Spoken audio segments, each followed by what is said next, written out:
If this proved to be a big problem, and it still was an if, then it was seen as really quite a distant problem. It was not seen as an emergency crisis.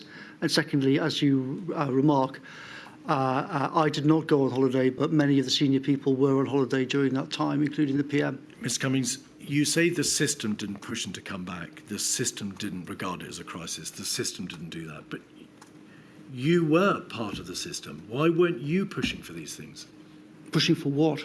For him to come back and take a grip on the crisis. I've already explained that I regarded him coming back at a time when the system was not pushing him to say this is a crisis.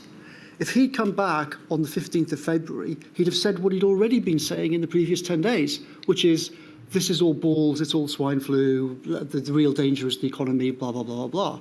So that would have been, to me, highly counterproductive, given that me and Patrick and others were very worried about it. Of course, these things are a very fine balancing act.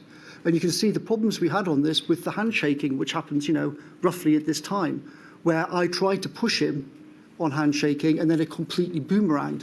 So we had to be very careful in how we handled this nightmare problem.